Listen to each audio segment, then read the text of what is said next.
Hello, everyone, and welcome back to another chapter of Experiencer Interviews. And today, we've got another amazing story coming to us from the US, but today we have a native from Venezuela on board today. Yesenia DeCapua is a licensed acupuncturist and former nuclear medicine technologist. She was born in Venezuela and moved to the US at the age of 16. Since she was 4 years old, she was very aware of not being from Earth in a prior life. Her soul always called to the stars. She often felt very overwhelmed by the emotions of everyone and had a difficulty expressing emotions and coping with a human's body's density. At the tender young age, she was very aware she came to this world with an important mission to help humanity and Earth heal. Choosing to be in the medical field was her way to help her people, but little did she know that her mission would lead her to something much bigger. At 6 years old, she began to remember her past lives, including a life prior to Earth. She began telepathic communication with otherworldly beings at a very young age. Not only she was able to remember her past lives, but she was able to travel to them. Sometimes her star friends / family, as she calls them, would not only send her short visions of events, but also prophetic visions of the future to help her remember why she's to continue with her mission. In 2010, she had her major awakening when two very tall beings appeared in her room to activate her purpose and her call to action in preparation for her mission for the soon-to-come event. Now, her mission is to bring consciousness awareness to the human collective in preparation for the big event, as her star friends / family call it, to help humanity and others in the process of their awakening, remembering to return to oneness by increasing the individuals and planetary frequencies. This is a call to action, and the time is now. Yesenia is the author of the book Starseed, The Awakening, which can be purchased on Amazon. So, Yesenia, thank you so much for coming on today. Thank you for having me. So let's get into your background a bit. Can you talk about your life in Venezuela as a child growing up? Well, I have beautiful memories there. I was born to a family that's very united, lots of love, lots of communication. So since I was 4 years of age, I was aware that I was kind of different, that I feel like I didn't belong here. Like I feel like my home was somewhere else. So I used to question a lot of things about myself, like who am I? Where am I here? I used to be very quiet, very shy, but very very observant to everybody's energies, emotions, and all that. So to me, all that was very foreign. It was kind of weird to see how emotional everybody was. So it was very overwhelming for me around that age. And I remember asking, telling my mom a lot, it's like, Mom, I just don't feel like I belong here. Or there were times that I remember she asking, telling me stories when I was a child that I would ask her, like, I don't think they are my parents, or some kind of weird things like that. So it wasn't until I was 6 years old when I started having more visions and dreams and prophetic dreams, as well as seeing different entities, a lot of spirits around the house, especially where we used to live. It was pretty active, and I used to see a lot of beings. I used to hear things, see shadows, and all that.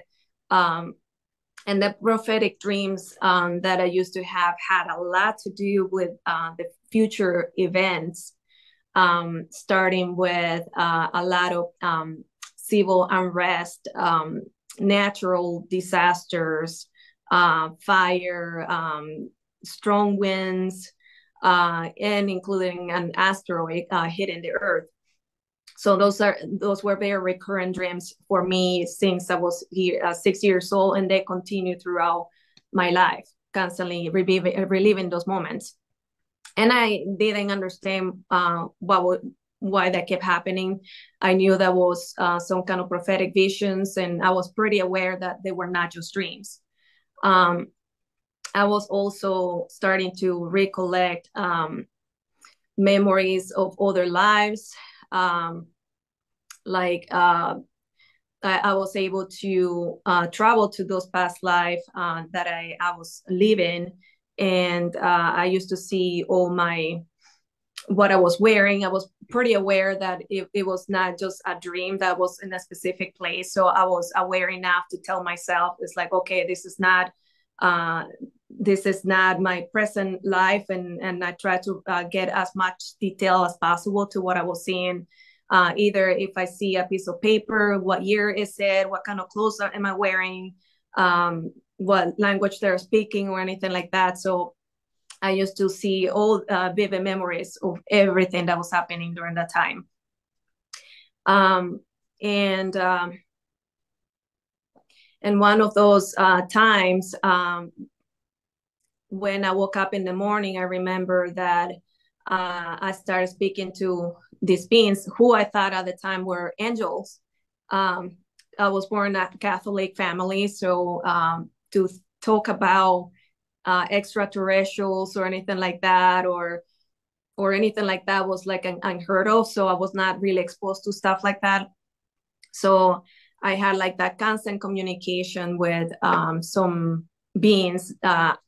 I thought that time, I'm talking to God, or is it Archangel Michael, which I had a deep connection with him too, I still do for a long time.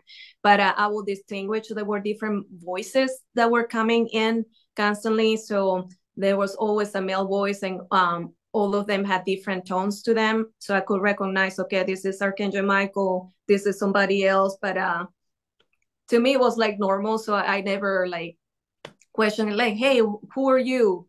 What you are new to my you knew inside my head. Well, I never asked about names or where you're from or who are you, anything like that. I just kind of took it as normal. I just answer and have a conversation. So at that time, one time in the morning, I remember that I was sitting on my bed, and then here comes his voice, and then sends me like this vivid memory of a life that was not from Earth. So it was of a war that happened prior to the modern civilization that we know today. So there were the Earth protectors and protecting a younger civilization that was residing on Earth at that time.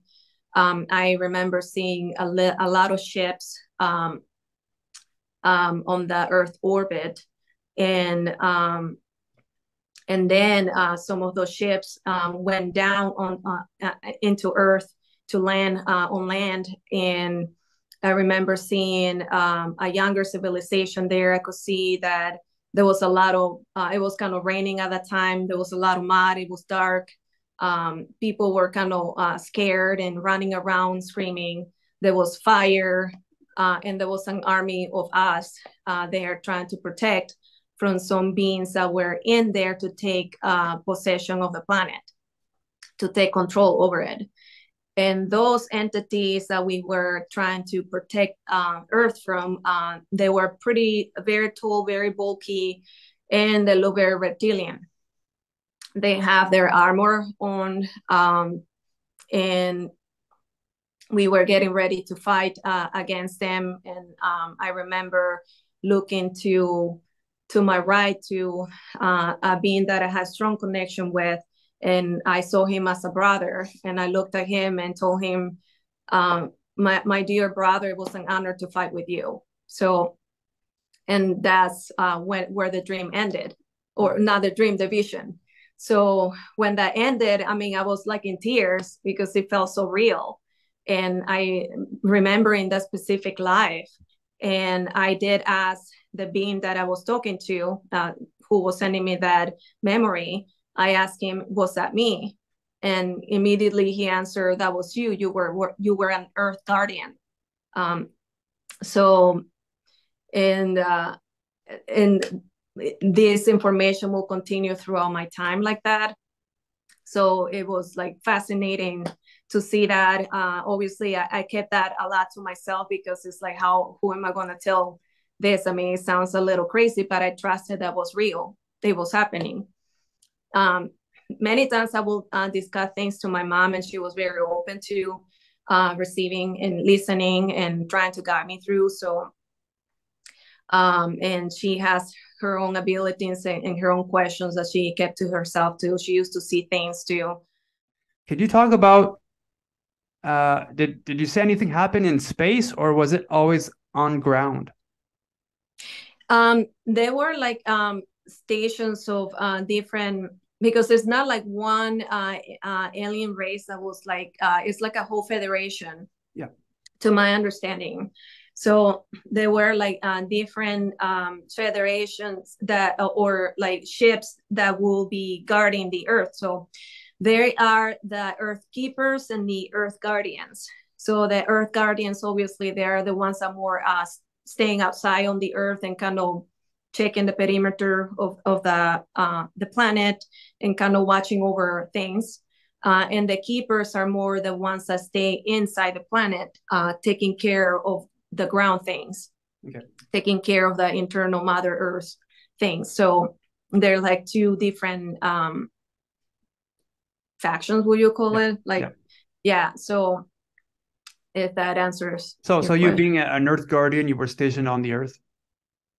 I was mostly outside. Outside, okay. Yeah. So I remember seeing in the memory and the vision that I was inside the ship. I remember seeing the ships and watching over the planet. So what type of ships were they? Because we've seen a lot of UFOs, so I'm wondering if you could like match it to something we've seen before. They were, from what I remember, they seem pretty big. So it's not the normal, saucer shape or anything like that. So it's kind of hard for me to describe because it seemed like a lot bigger than that. Wow. But I do recall seeing like different shapes that were outside, smaller ones too, that those are the ones that will go into the planet. But as an Earth Guardian, I knew that my role was not only just to watch, but also defend. So one of the reasons why I chose as a guardian to go into Earth is because it was the only way to protect. I mean, things were going pretty bad on the outside. So we were kind of sort of losing things. So it was time to go inside because from what I was seeing in the vision, things were getting pretty bad and the people there needed help. So that's when a lot of us, I call it like the soldiers or guardians, went down on ground and then defend face to face. I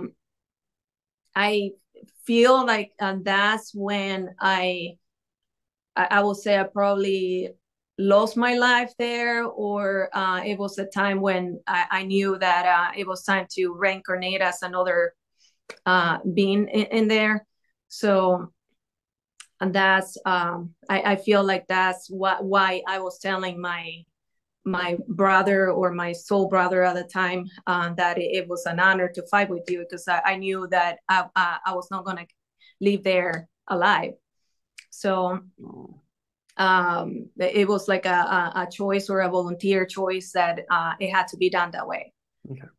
And then very recently I had a QHHT session just to get more like info about it, and it took me back to that time. And but also I remember seeing in that session my body was still like in a capsule, like almost like a cryo capsule, like preserving the body there. So that's something that I'm still kind of wondering what actually happened there, how I transitioned.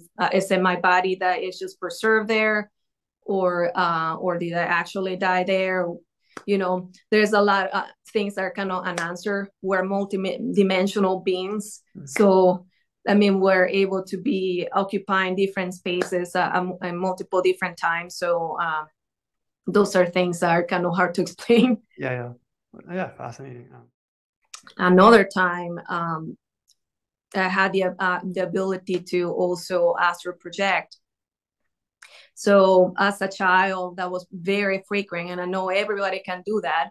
And I didn't have control of it, so it would just happen out of nowhere. But it became so more intense when I was staying with my mom in her bedroom. My dad had gone to work to the U.S., so I used to stay with her in her bed. And my mom said that she saw me getting like sitting on the bed and leaning towards the edge of the bed and kind of holding my head like that. And she woke up and then she touched my back and asked me, are you okay? Are you feeling okay? And I wouldn't answer her, not even look at her. I just nodded my head saying that I'm okay. So she didn't think too much of it because she saw me getting out of the bed and going to the bathroom. But as she is laying back down to her side of the bed, noticed that my body's still there, but she just saw me walk into the bathroom. So she thought that I died. So she was like panicking and she's like shaking me, it's like, and screaming, trying to wake me up. And then here I come. I feel like I just dropped from a big building, and I'm like my heart about to pop out of my chest because she just brought me back so quickly. And that's when I realized that and she realized that I'm able to get out of my body and be able to be seen too. I'm not sure if it is because of the ability of her as a clairvoyant to be able to see too. But that was a frequent thing that kept happening for me, that I will get up and my mom will see me, or I will see myself and be like, oh, cool, look at me, my body is there. And then, okay, where am I going to go now? So that was a sort of normal thing for me to happen. And then it went up to when I was in college, and my brother happened to experience that, where he saw me too. And then he called my mom like about 3 a.m, like almost crying and in panic. It's like, my sister is crazy. Can you just take her back home? She's crazy. I just saw her going to the bathroom, but her body was still there. Like, what is going on? So he was like panicking. My mom had to explain him, it's okay. She does strange things. I mean, but it's normal to her. I mean, don't get scared. It's fine. Just let her be. Whatever you do not touch her. So so weird things will happen to me like that that were pretty interesting. And from all those experiences, my mom trying to understand what was really happening, trying to get more information. What is that? She knew that taking me to a psychologist would probably led me to be admitted in a hospital, so that was not the option. So she took me to a parapsychologist that will be able to understand better that. And when she found that person, he was like, and she was telling all the story that was happening, what she witnessed that I did, all things that I will tell her. And then he's like, oh, no worries. I mean, she's just have special abilities. You just have to work with her. She probably needs to meditate more just to kind of control more her ability of getting out of the body like that. And so he was more fascinated about wanting to know more than getting scared about it. So okay, that kind of gave my mom more of a peace of mind to know that it's a real thing. So okay, let's talk about your story that you were, I think, Astro Projecting elsewhere. Now, was this always on Earth, or were you on other planets, or what did you see really? And how did that happen? Was it something that you meditated to and you went out of your body? Was it during sleep time? It was during sleep time. So every time that happens, it was during when I was sleeping, and I have no control over it. So it's not that I chose to. It's like, oh, I'm gonna get out now. It just kind of happened. I will see myself floating, and when the first time that I was aware of it, I kind of feel like I was floating. And then I look back onto the bed and I see my feet there and my body there. And I'm like, oh, that's interesting. Am I dead? No. And then and then I realized like, oh, I'm just out of my body. It's like, oh, cool. That's fun. So it was not, and then for some reason, it just everything was so natural, never scared me. But yeah, no, I have no control over it. It will happen anytime. And most of the times that I will travel will be more like Earth, previous lives. That's when I said I used to travel to my past life. And that's the way that I was able to go back to those lives. So that was the only thing that I have no control either as to where to choose where to go to. It just happens like that. It just takes me back to that time, and perhaps that was like already a process that was already meant to happen that way, just to help me remember and get in touch to that this is not the only life, and then there's more to me as a being here on this planet that I am to do. So perhaps that was just to remember and help me stay like in contact. Okay, sorry. Let's talk about the comet that you talked about. Like Earth was being hit by a comet? Asteroid. Asteroid, yes. Yeah. Oh yeah. So it's that was happening pretty often, and I was not the only one that I was having dreams about that. My mom was also having dreams about that.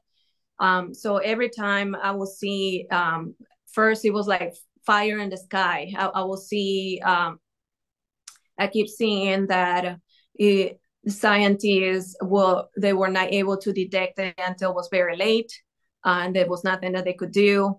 I seen people panicking everywhere. I could hear that. I was hearing the sirens. I remember that every time it happened, it was during daytime,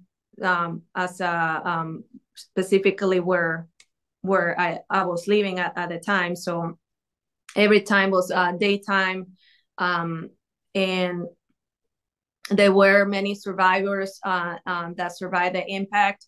There was a lot of, majority of Earth and life pretty much perished, but there were survivors. Everybody was struggling to live and to eat and all that. And I remember seeing the disaster and then being so sad about seeing all these bodies every time we were walking to look for food or shelter. You will see like bodies laying around everywhere. So it was like not a very pleasant sight to see.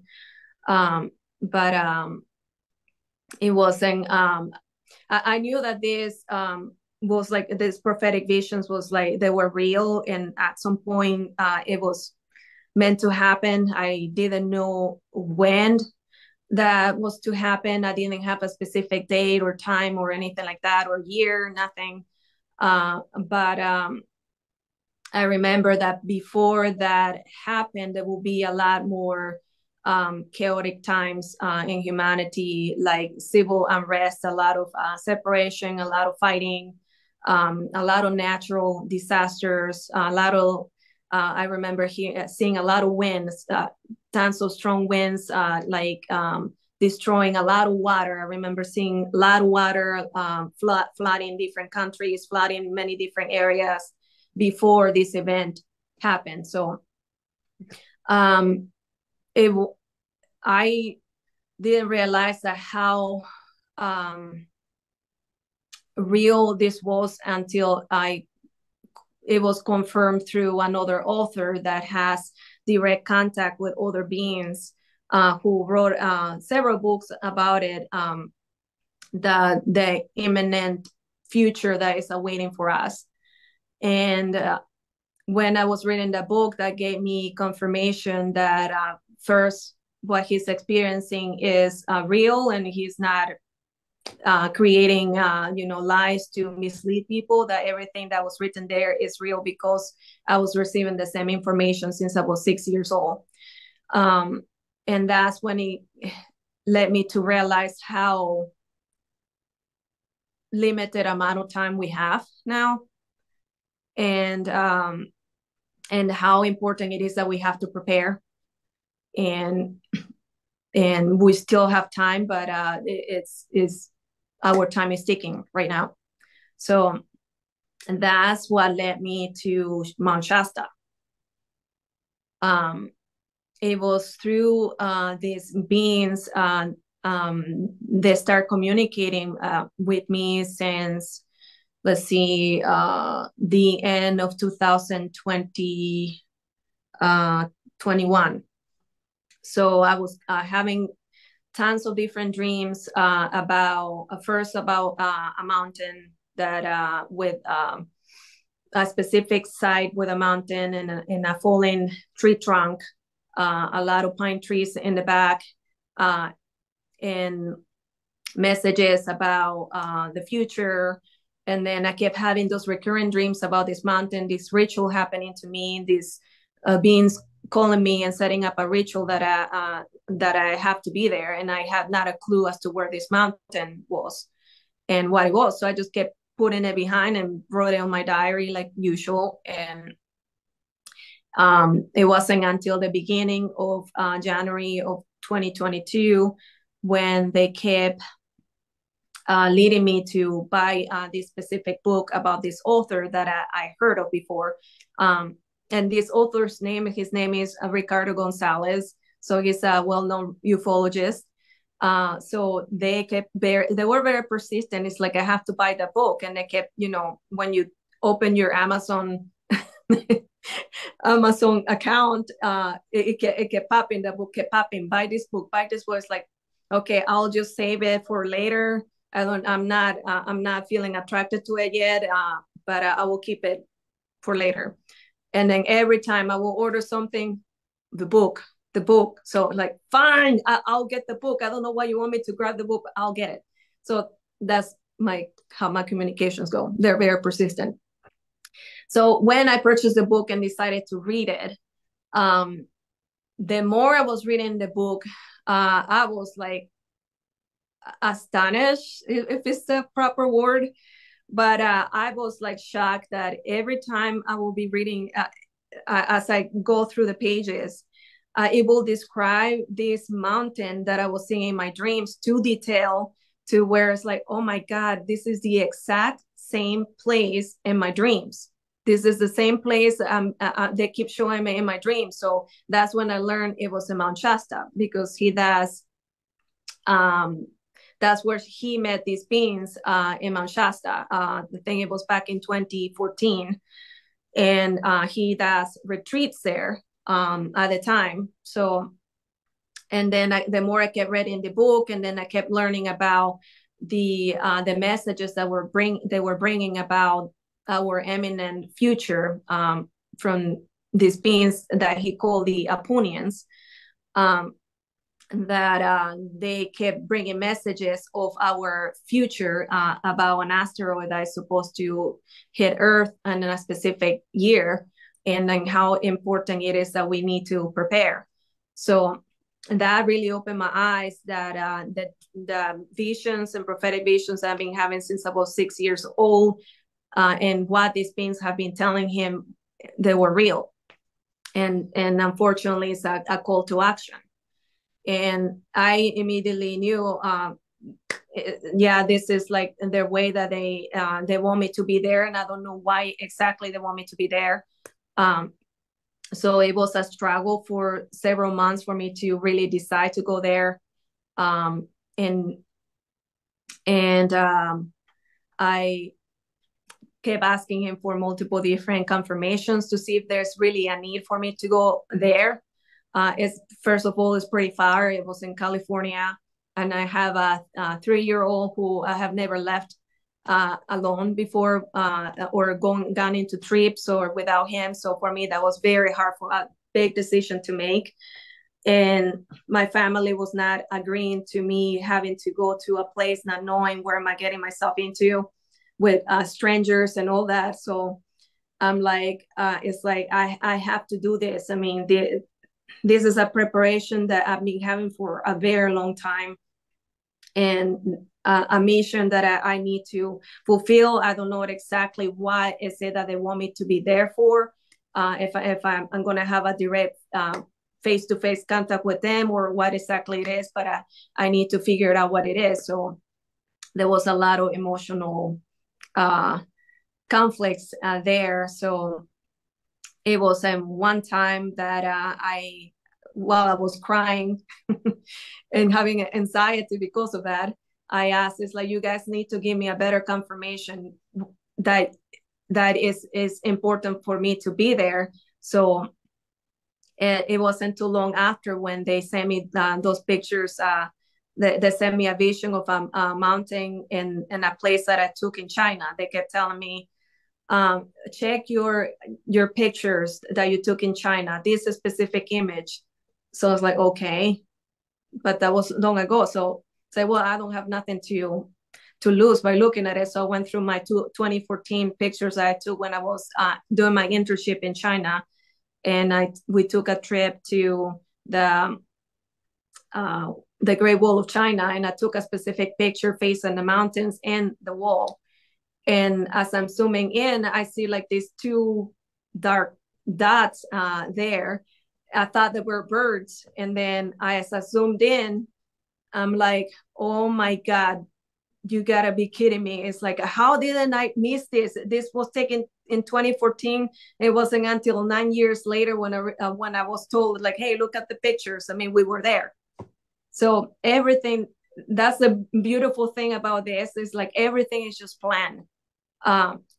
It was not meant for me to see it at that moment, that they were like right there, their ships were right there, but it was meant as a proof for this timeline for me to confirm that, yes, we were indeed there, we've been watching you, and this is your confirmation that we have been there the whole time and we need you over there. So that's the moment where immediately, okay, I'll be going there, no matter what everybody says, but I have to be there, I have to do this. So, and then I did make it to Shasta, and it was a beautiful retreat. And we did experience, we did a lot of meditations with Ricardo, and all the people that I met there were beautiful. We did make contact. I mean, we will see the ships nearby, but I was kind of slightly disappointed because it's like, like everybody else expecting, oh, they're going to land and then just say hi to us and all that. So that's not how things work, and it kind of, those high expectations just leads to disappointments. So I was expecting too much. But when we left Shasta, it wasn't after I was driving back to Sacramento to head to the airport when this whole download of information and this direct communication with them start happening. So I immediately knew there that something extraordinary just happened there. Obviously, not for my physical eyes to see, but it happened. Something happened there. And that's when there were that stronger communication was established, and they were really telling me that now it's like kind of the initiation for me to do something bigger. And they kept sending me images and communication that I'm to do meditations and kind of also communicate people and help humanity remember that we need to return to oneness, to work together, because our time is getting shorter each time, and we still have the time, but we need to start working now to get those changes, to possibly help change the timelines, but continue with that dedication, because it is then when they will be able to help us more. And they were pretty direct in saying that these events did happen in their timeline, but we have the power to change things. We have the power to choose something better, but we have to do the work, and that's where we need to start. Hmm. Did you want to get into the story where like your awakening really started? I think in 2010. Mm-hmm. Did you want to get into that story? Okay. Yes. So, and I'm gonna mention before this happened what led to this awakening, because everything just doesn't happen that direct. So when I used to work at the hospital back in 2008, I had a back injury that in my eyes. It left me crippled. I mean, I was able to walk and all that, but it's like when you have an injury, you feel like a victim, like your wings were cut and you cannot fly anymore. So it led me into falling into a state of darkness of the soul, where I was seeing the reality of things more, and I became angry. I became depressed because of the constant pain that I was having, and I felt trapped. So that lasted for 2008 to 2010. I was seeing everything terrible. I didn't like where I was working anymore. I will come home in tears, crying, desperate. And it was November of 2010 when around 3:30 in the morning, I was woken up by two very tall beings. I was really deep asleep, and then they start calling my name, Yesenia, Yesenia. And then I open my eyes and then kind of like squinting my eyes, and I look at them and I see them standing there. Most people will be like, you know, screaming shock. It's like, what is, what kind of demons are these? But I just looked at them. I'm like, huh, why are you waking me up? It's 3:30 in the morning. I don't have to get up until 7 in the morning. It's so early. Just leave me alone. So I just went back to sleep, and then I could feel them like they're smiling and kind of finding kind of the whole scenario kind of funny. So they call me again, Yesenia, Yesenia, it is time to wake up. And then I open my eyes again. Wake up for what? What do you want me to do this early? You need to start preparing. And in the future, we'll let you know what are you going to be preparing for. But the time is now, and you need to wake up. So it just left it like that. And then they left. I fell back asleep. And then the next time in the morning, I woke up like feeling like that was really strange. What is this about? But that's when the whole like switch just changed completely on me. That darkness within me, that feeling of sorrow, everything just was like completely clear. And I was appreciating even the sky. I was seeing the colors even more beautiful. Everything was just like changing differently. And the questions of who I am came to resurface again. Lots of energy coming through, trying to figure out what just happened. But it's this beautiful, uplifting energy wouldn't leave me. And it just felt like amazing, like you're high all the time, like that. But that's when I knew that it really triggered something within my core that at that time I wasn't able to properly understand, but I was properly able to understand in human words, but in a soul essence, I was able to know what was happening. It's kind of hard to explain that. But I just kept moving forward and trying to get more answers and head into what direction at that time I didn't know. But after that visitation, I had multiple different visitations coming in. So a few months later, I was sleeping and my husband was next to me. And I woke up to the whole room shaking, and I thought it was a earthquake or a tremor. But to hear a tremor here in this part of Toledo, that's not something that happens in this area. So I was like, okay, that's kind of strange, but everything is shaking. So I sat up on my bed, I start shaking my husband, but he's not even responding. And then I just sat there, just waiting to see what else happens. And then the tremors kind of stopped. After that, a big bright light just engulfed the entire room. It became this kind of white light that I cannot describe. And at the same time was like that light kind of vacuum out all kinds of sounds, because you couldn't hear anything. It was just like this clear nothingness that is kind of hard to explain. It's like there was absolutely no sound. So I'm sitting there just kind of analyzing the whole thing. And then I turned to the direction of the bedroom door. And I immediately told myself, they're here. They're here. And then that specific moment when I said there, then a bunch of little beings start coming through the door. I call them the light bulbs because that's how they look to me. They were these luminous beings, like perfectly shaped heads, golden light, all of them.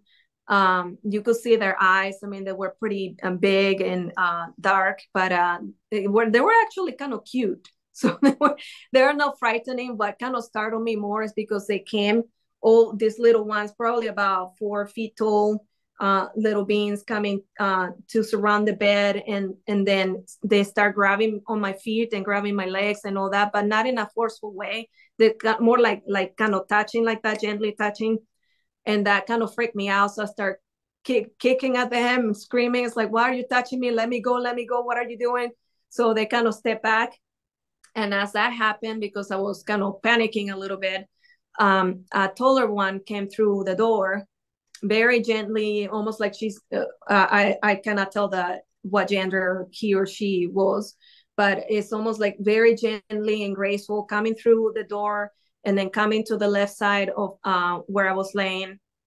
And then the being stands next to me and puts the hand over my left shoulder and then kind of leans towards my face and said, obviously telepathically, we're not here to harm you. We're here to upgrade you, upgrade your DNA and do some work with you. Please don't be frightened. So as that being did that, I felt like this sense of calm. It felt very loving, very soothing energy. So the being kind of helped me lean back on the bed again. So I lay back down and I kind of watching them as they continue to come towards me again, and all the little beings start putting their hands all over me. And then I felt all the vibration going through my whole body, this electric current going through my whole body, tingling sensation, warm sensation. And after that, I just don't remember what else happened. But yeah, I have all kinds of different events that can happen after that big awakening. Wow. What happened to your back? Did they heal it? It healed like a few years ago, so it's pretty much pain is gone. But that's also like energetically, I was holding to the trauma there a lot, and that happens to a lot of people when they have a serious trauma. Sometimes you just get like so focused on there, and that's what they also were trying to teach me, that we all have the ability to heal our bodies with our the way we transfer the frequencies through our thoughts too. So they helped me let go of the fear, and it wasn't these little beings. This was like later, through fairly recent, I will say about 3 or 4 years ago, when things changed for me with my back. But it's because I make that choice to let go of it, and to let go of the fear, and be open to the belief that that can help repair. But I had to let go of the fear and the attachment from it. And then it wasn't after that when I wasn't taking any more pain medications and all that, and through acupuncture that even led me to healing even more properly. But the mind and the physical state of the person have to be connected for that to happen. Could you describe the two beings that came to you, the tall ones? Mm-hmm. Actually, it's hard for me to describe because at that time it was kind of dark, so I could see their silhouettes, but I couldn't see their details. Okay. Yeah. And on top of that, I wasn't wearing my glasses either. So but yeah, that's the one thing about them, that since I was little, and even in my 20s, they never let me see their details.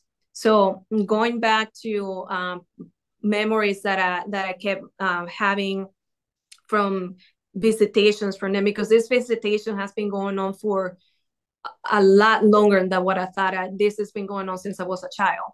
But most of those memories start reliving them more fairly recent throughout the years, where I keep remembering things more and more details of what how these encounters have been happening. So one of the memories I had from those encounters when they will come and take me, and just to clarify before I continue with this, when I said they take me, I don't want to make it sound like a negative way, because I never had any negative experiences with them. So it's more like, let's put it more like they pick me up for a ride.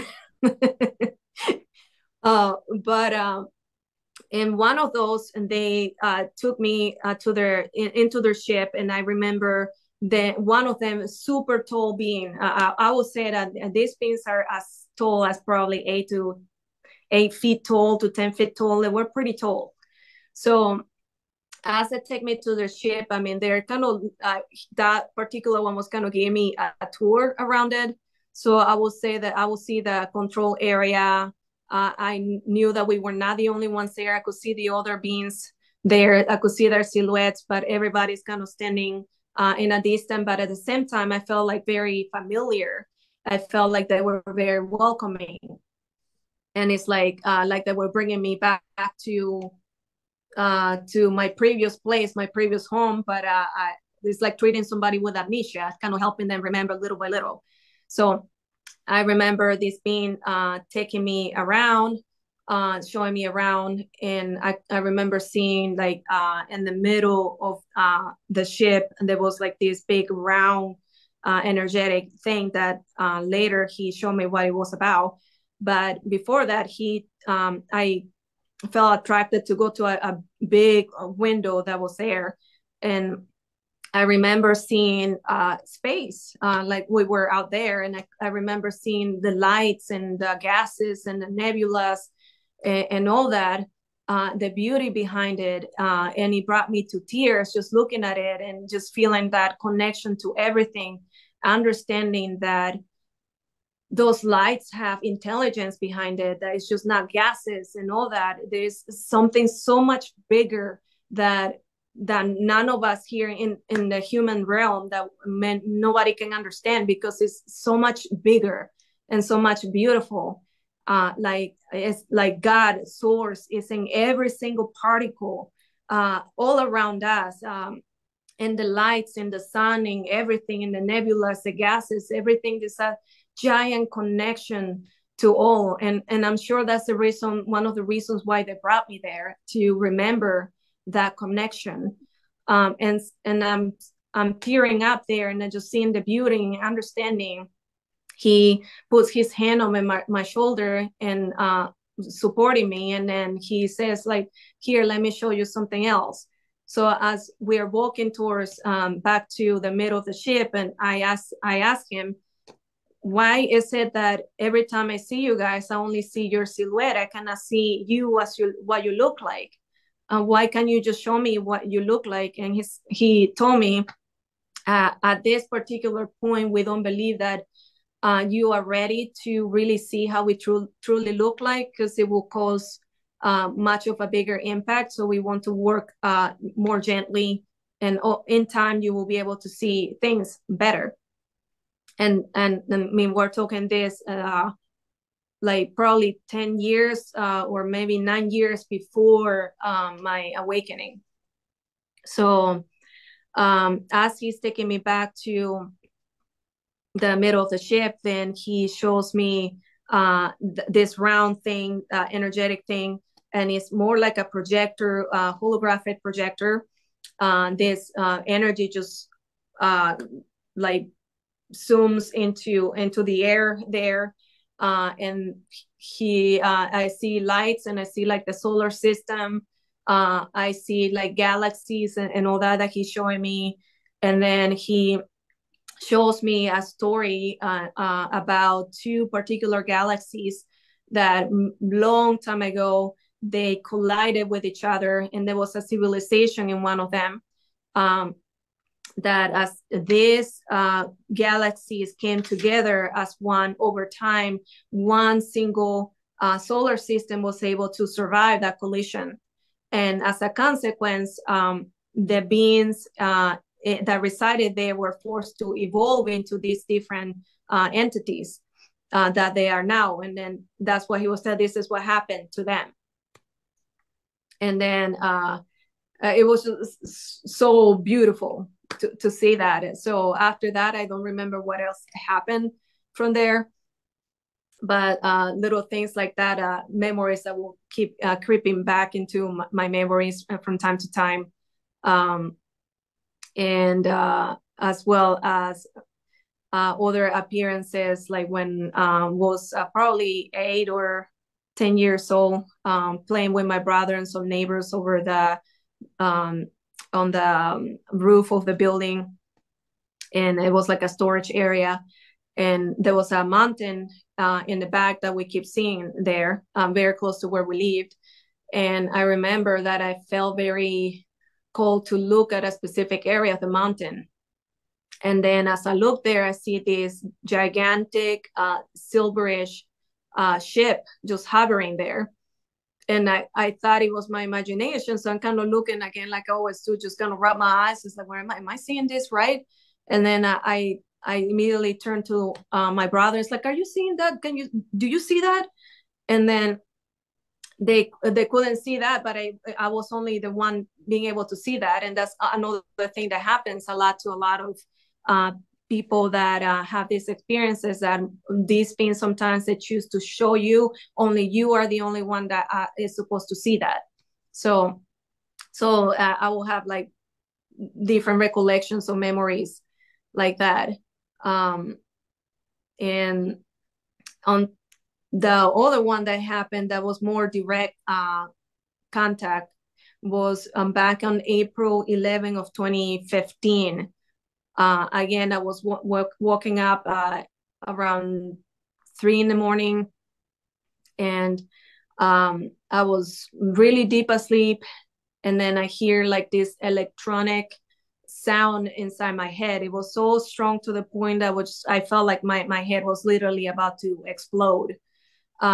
So I sat on the bed and grabbing my head like, oh my God, what is this? What is this? And then I keep hearing like communication between like two beings trying to talk at the same time.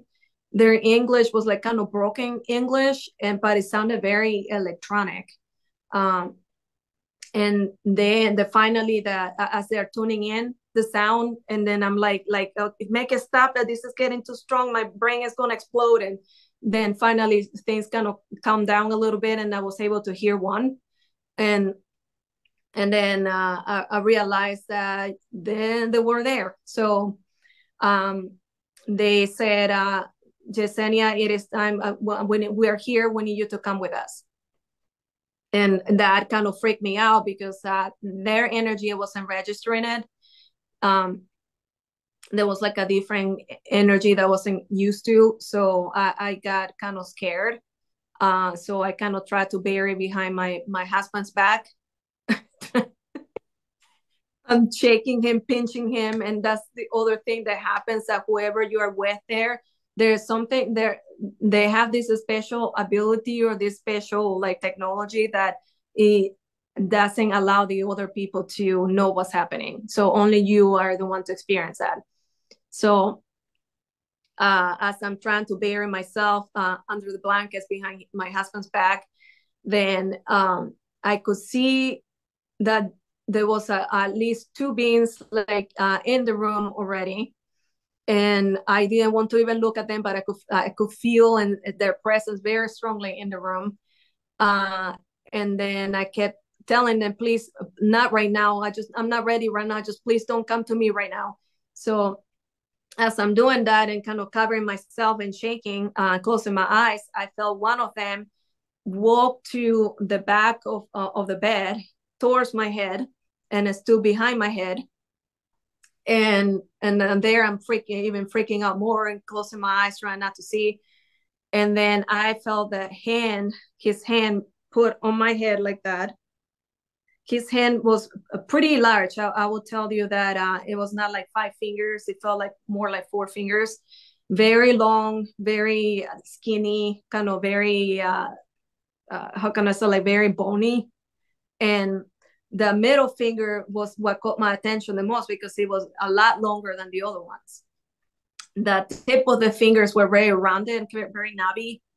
So I could feel all the details on the fingers and the hands and the shape and all that. So I could feel like the hand put right here and the middle finger even reached all the way down here to my forehead. So that being kind of did it very gently, placing the hand there. And I felt like a download of images into my head, like it was trying to read through or calming me down. But as that was happening, then I fell asleep. I felt very sleepy. I started feeling very sleepy, and I just lost consciousness. And then I don't know how much time it happened after when I woke up and to realize that they have left. And when they left, I felt like this intense sadness, like something is going to happen to the world. Something terrible is going to happen. And I feel this feeling of longing, like I want them to come back. And so I know that something was happening there, even though I kind of was not ready to hear what they had to say at the moment. But I know that they were trying to keep me informed again of the reasons why what I'm here to do. So going back to, after all this long explanation, going back to your questions, who are these beings, what they look like, I had contact with multiple different races. So it's hard for me to say who I'm working with. I feel like I'm working with multiple different ones, including the feline ones. And that's another memory that I had back then too. So could you get into the story about the blue being? Yes. So that was I'm trying to think what year that was, but that probably that was not so long after my awakening, maybe about 3 years after. But I was taking a nap after work. It was an afternoon. I would say probably it was like 4 o'clock or 3 or 4 o'clock. And it was broad daylight. I mean, it was a super sunny, beautiful day. And I'm laying there on the couch in the living room. My husband was in the other room, in the office room, working. And I was like having my nice, beautiful dreams. And I start feeling like this tingling sensation on the top of my head that wouldn't go away. So I kept feeling it, and I was too sleepy to deal with it. So I kept like smacking it, trying to smack it, trying to fix my hair. And then it will come back again. So because I'm afraid of spiders, I thought it was a spider crawling on my head. So I'm there like shaking my head, trying to figure what is it. So it wouldn't stop. So then I start feeling fingers like going like this on my head. And that's when I open my eyes, because it's like, what is this? I thought it was my husband like messing with me. So as I open my eyes, I see this being like really close to me, like this distance, looking at me, and then his hand is on top of my head. I got startled, and he got startled because it seems like I was not supposed to see him. And as I get startled, I didn't scream or anything, but I'm like, I move back and try to sit down. And then he steps back, not knowing what I was going to do. So I could see him from pretty much from, I would say, from the hips all the way up. He was like the picture that I drew that you have really does no justice to what I experienced, because I mean, I couldn't find a blue that kind of resembles what I saw, and the energetic level that that his body has, the vibration that he carries. So I could see the silhouette very well formed, blue, so almost like an electric blue. I I could see through him too, but it was really dense enough to not be so, so see-through, but I could see that he's not solid either. I could see the body contours. I could see it's a male. His body is very masculine, very well-defined muscle around his body and his chest and all that. I could see the head. The eyes were like ours, but you couldn't see a pupil or anything. Everything is all energy. His eyes were more like golden, like this light in them. But at the same time, they had movement, because when I would look at him, he kind of tried to look around to make sure I could see, like he's trying to look around his surroundings. I will see his eye movement, even though I wouldn't see a pupil or anything like that.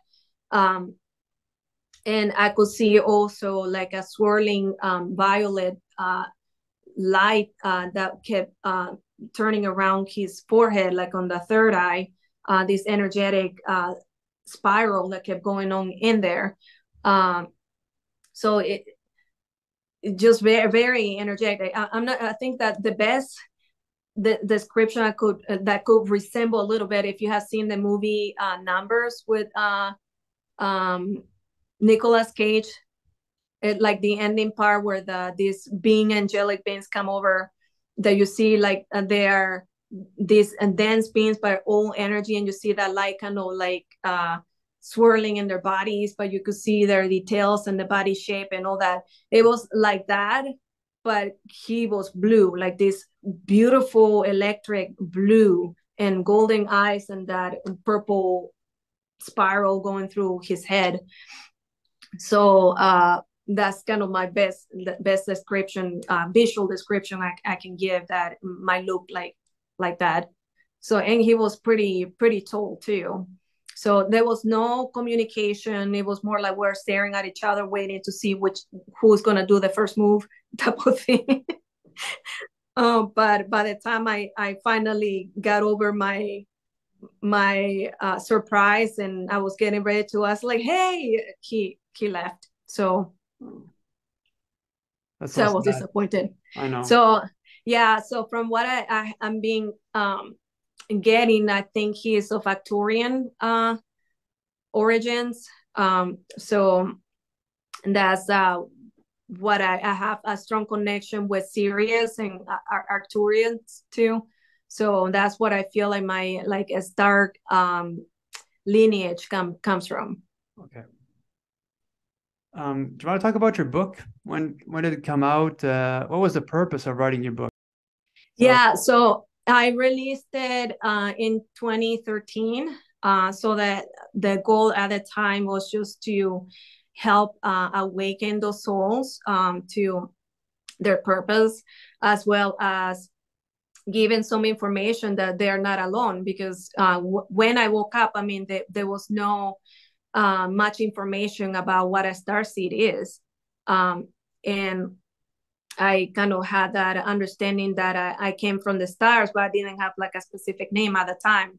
And trying to figure understanding of who I am, that's when I start typing, and then I found the word starseed. It's like that really resonates with me. So that's who I am. I am a starseed. But I feel like the starseed is just like the title. I feel like people shouldn't get so attached to the name, because in the end it's just a title just to kind of describe and help us feel like we belong to something, and that there are other people like us. But in the end, I mean, we have our own different journeys, our own different missions, all together working collectively to help humanity and help that connection, restart that connection again. So the book was more for information, and at the same time it was for me to come out of the closet too, in that way. So to be okay to make that initial stage to talk about it, to feel okay, even though the way I wrote the book, you can tell there that I was still kind of transition through that time of, well, should I give too much information, or I had my doubts there how I should release it. So I wrote in a way that a lot of it has all my true story, but I created in a way with like different names, almost like a science fiction, not like a science fiction book, but like a some sort of fiction behind it, more towards the end. Just because I didn't know who will be reading the book at the time, and I wanted to get as much people to read the book and feel connection to it, even though if they didn't believe it and something like that, but at least trigger some kind of awakening in them, some questioning about things about them. So that's the one thing you're going to see in my book, that about, I would say like 85% of it is a lot about my story, my true story, with different characters and other names there. But then the rest of it is some fiction to it, just to try to figure how to end the book, because I didn't know how I will end the book, because my journey continues. To this point, we're all still learning and learning, so it just never ends. And that's the reason why I released my book. Okay, beautiful. To finish the 222, this is amazing. To finish the interview, like, do you have another story that you might want to share, or perhaps a closing statement regarding your story? Yes.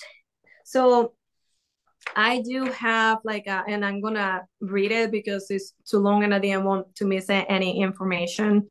So I believe that a part of this also interview is not just about my story and just to put the attention on who I am and my journey and all that.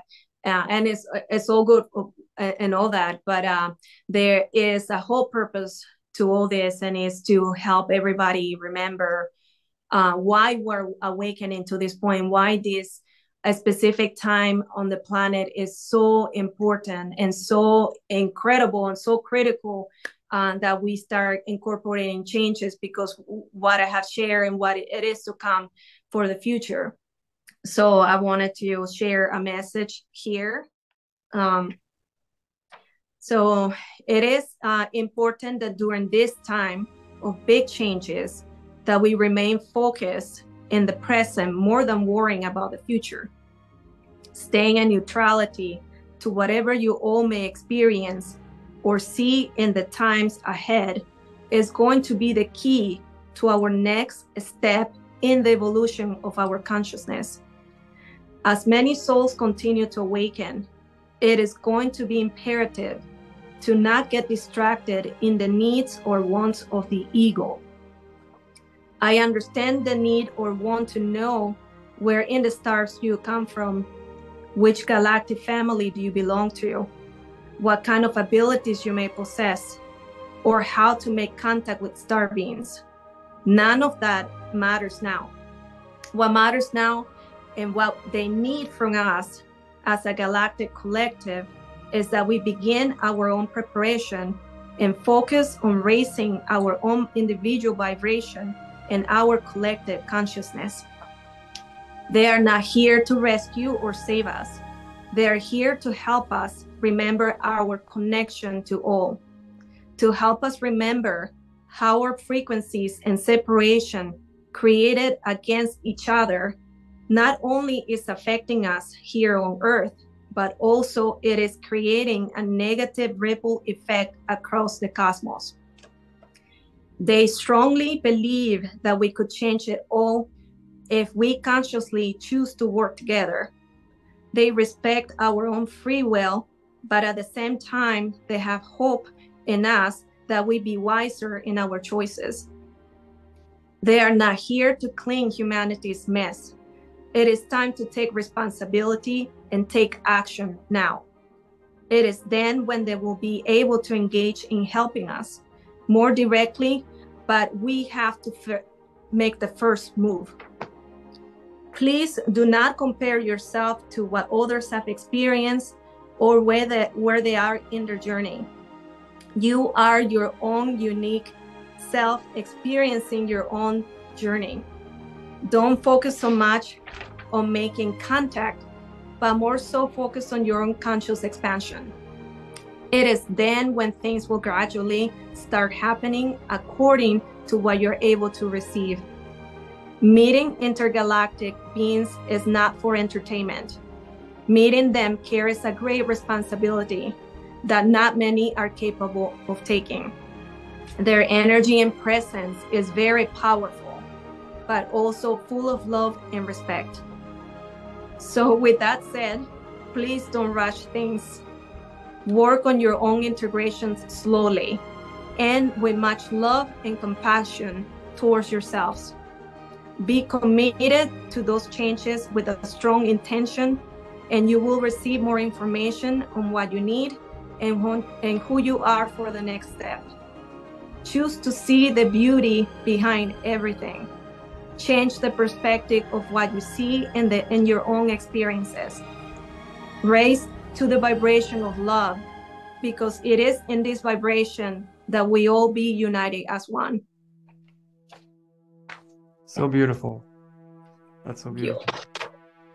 I resonate with everything you said. And yeah, it reminds me of all the conferences out there.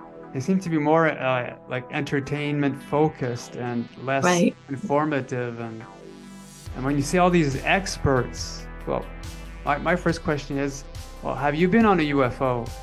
So how can you call yourself a UFO expert if you haven't been on one? So yeah, self-responsibility is really important nowadays. How you think, what you eat, how you engage with others too. So I'm really, really happy that you chose to contact me and ask me to come on my show. You've got a beautiful story, and thank you. Thank you so much for coming on. Thank you for having me. It was a pleasure being here and being able to share that story and the message behind it too, which is very important. Well, thank you. And to those watching today's interview, hope you enjoyed it. I'm your host, Mr. Great. More interviews coming up, and I'll see you guys next time. So, take care, everyone. Hello, everyone. This is Mr. Great, and thanks for watching today's episode.